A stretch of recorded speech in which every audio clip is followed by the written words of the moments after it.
20টা নতুন প্ৰশ্নৰ উত্তৰৰ সমাধানেৰে আজিৰ ভিডিঅ'টো আৰম্ভ কৰিব ওলাইছোঁ। আহক আমি নজনা প্ৰশ্নটো জানিব চেষ্টা কৰোঁ।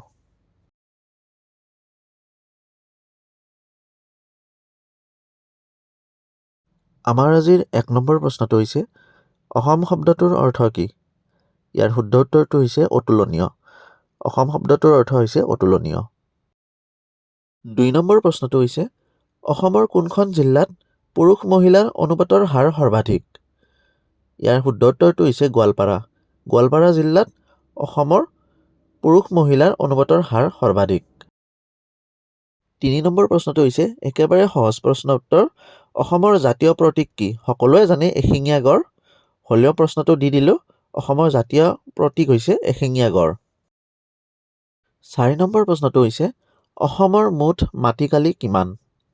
ইয়াৰ শুদ্ধ উত্তৰটো হৈছে প্ৰায় ৭৮,৪৩৮ বৰ্গ কিলোমিটাৰ। 5 নম্বৰ প্ৰশ্নটো হৈছে অসম বিধানসভাৰ মুঠ আসনৰ সংখ্যা কিমান?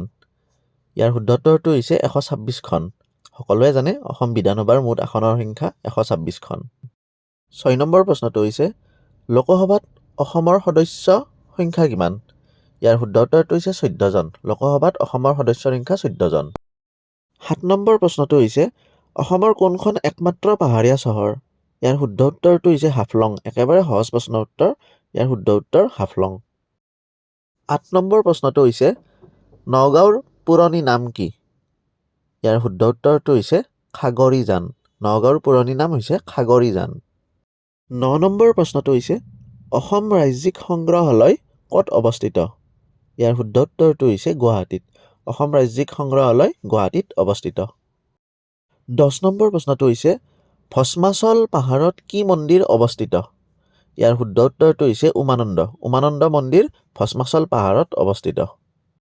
11 নম্বৰ প্ৰশ্নটো হৈছে গুৱাহাটী ব্ৰহ্মপুত্ৰ নৈৰ কোন পাৰে অৱস্থিত? ইয়াৰ শুদ্ধ উত্তৰটো হৈছে দক্ষিণ পাৰে। গুৱাহাটী দক্ষিণ পাৰে ব্ৰহ্মপুত্ৰ নৈ অৱস্থিত। 12 নম্বৰ প্ৰশ্নটো হৈছে অসমৰ ভিতৰত ডাঙৰ জিলাখনৰ নাম কি? ইয়াৰ শুদ্ধ উত্তৰ হৈছে কাৰ্বি আংলং।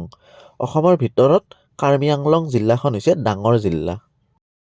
13 নম্বৰ প্ৰশ্নটো হৈছে অসমৰ প্ৰধান নৈ ব্ৰহ্মপুত্ৰৰ মূল সুঁতিটো কি? ইয়াৰ মূল সুঁতিটো হৈছে টমচুক খামবাব। টমচুক খামবাব হৈছে ব্ৰহ্মপুত্ৰ নৈৰ মূল সুঁতি। 14 নম্বৰ প্ৰশ্নটো হৈছে অসমত দিয়াচলাইৰ কাৰখানা ক'ত অৱস্থিত? ইয়াৰ শুদ্ধ উত্তৰ হৈছে ধুবুৰী। ধুবুৰীত অসমত দিয়াচলাইৰ কাৰখানা অৱস্থিত।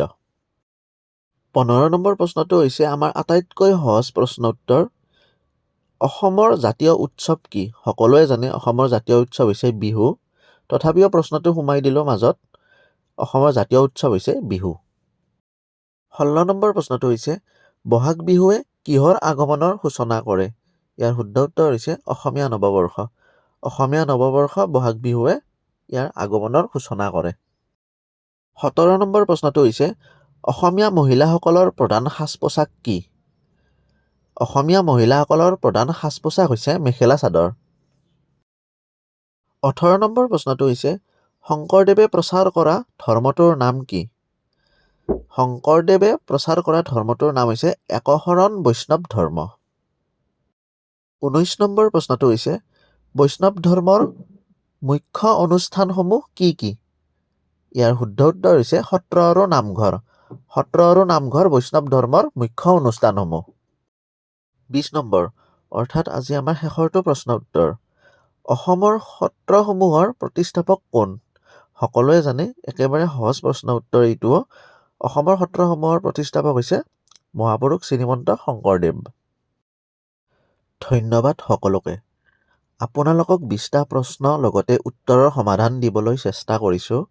কিবা যদি ভুল ভ্ৰান্তি হৈছে আপোনাৰ নিজৰ বুলি ক্ষমা কৰিব লগতে শুধৰাই দিব বুলি